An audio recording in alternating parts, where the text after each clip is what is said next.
Open defiance of the United States Supreme Court. All that and more now on Graf's Grievances.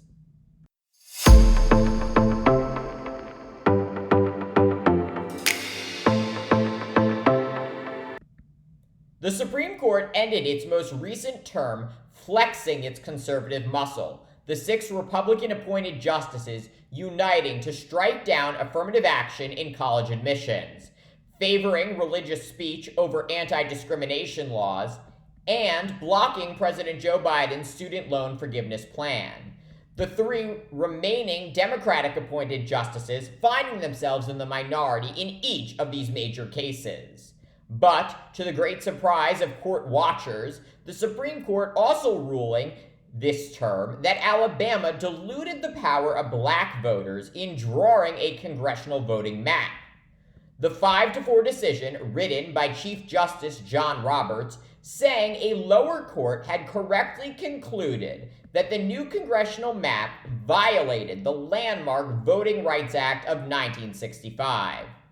The Republican-drawn map contained only 1 majority black congressional district out of 7 in Alabama, despite Alabama having a black voting age population of about 26%.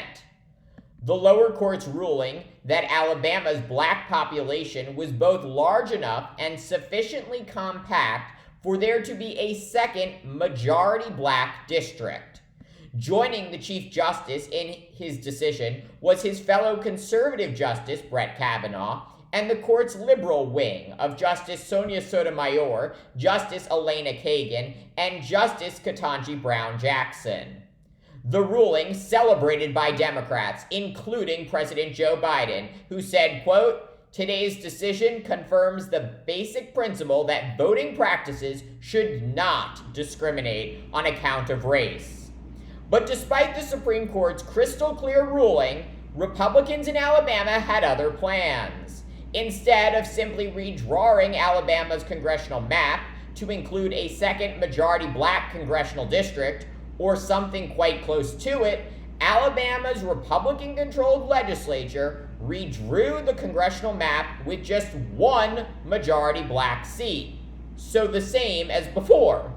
Alabama's Republican Governor Kay Ivey swiftly signing the new map into law late last week and saying, "The legislature knows our state, our people, our district better than the federal courts or activist groups." In essence, Alabama has chosen to defy the Supreme Court and continue the state's racist history of voter suppression. The Alabama legislature believing it is above the law. Who cares what the conservative-dominated Supreme Court thinks? Republicans stopping at nothing, literally nothing, to hold on to power.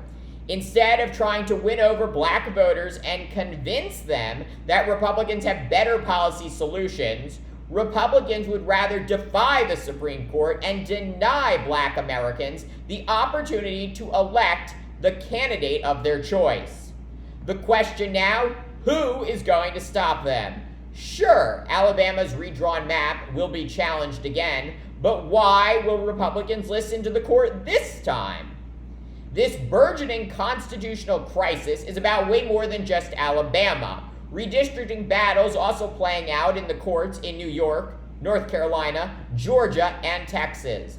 The outcome of these fights will determine which party controls Congress for years to come.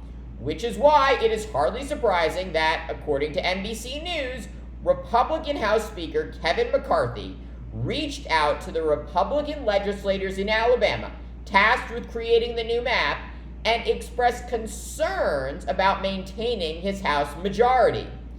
Just even the notion that the House Speaker, the 3rd highest office holder in America, might have encouraged Alabama to defy the Supreme Court is outrageous and unconscionable. But it is now clear there is no government institution that Republicans will not attack and seek to destroy as part of their quest to consolidate power and turn America into an autocracy. Thanks for watching Graf's Grievances. Let me know what you think, and please subscribe.